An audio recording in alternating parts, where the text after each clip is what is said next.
And welcome to Citi News Daily on Citi TV. Coming up, 5 police personnel shot in Kumewu Bodomase following renewed chieftaincy clashes. We'll bring you the details of this and many more stories. Do stay.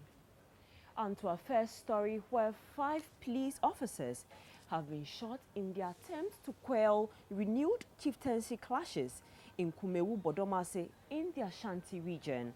Eyewitnesses say the clashes ensued during the funeral of the late Kumewu Achempenghene Nana Otrekrampa, when one of the Queen Mothers allegedly ordered the police to stop Berima Safu Cheneboa Kodua II from attending the ceremony in his capacity as Kumewu Chief.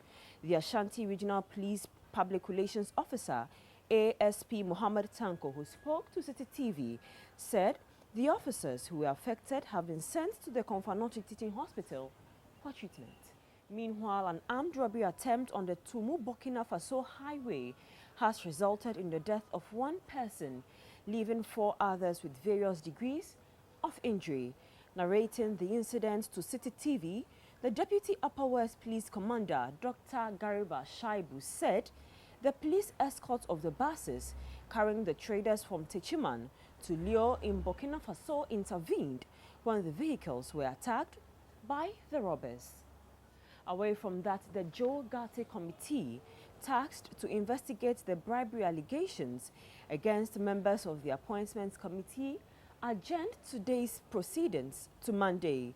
This follows an application by MP for North Tong, Samuel Okujeto-Ablakwa, to be invited as a witness to react to some claims made by Chairman of the Appointments Committee, Joe Osei-Wusu. During the first hearing, Joe Osei-Wusu said Okujeto-Ablakwa suggested the bribery allegations were made merely in reaction to the Energy Minister Boachi Jako's comments that former President Mahama is corrupt.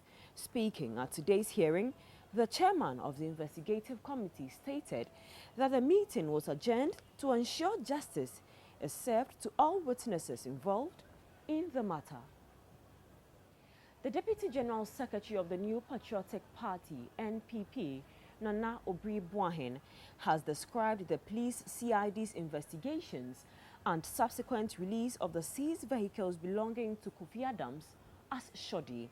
The 5 vehicles belonging to the national organizer of the National Democratic Congress, NDC, were seized upon suspicion that they belonged to the state, but they have since been released by the police, who claim Mr. Adams provided proof of ownership.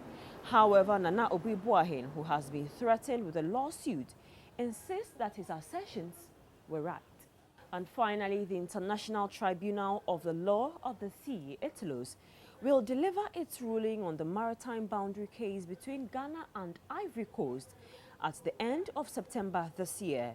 The 2 countries ended their oral submissions this week with strong arguments for their stance. Ghana's Attorney General, Gloria Ekufu, argued the 2 countries already have an agreement on their maritime boundary, although informally. Ivory Coast, on the other hand, rejected that claim, calling on the chamber to declare that Ghana has indeed violated the sovereign rights of Ivory Coast when it unilaterally undertook drilling activities in that boundary. And that will be all for today's edition of Citi News Daily on Citi TV. Thanks for your time.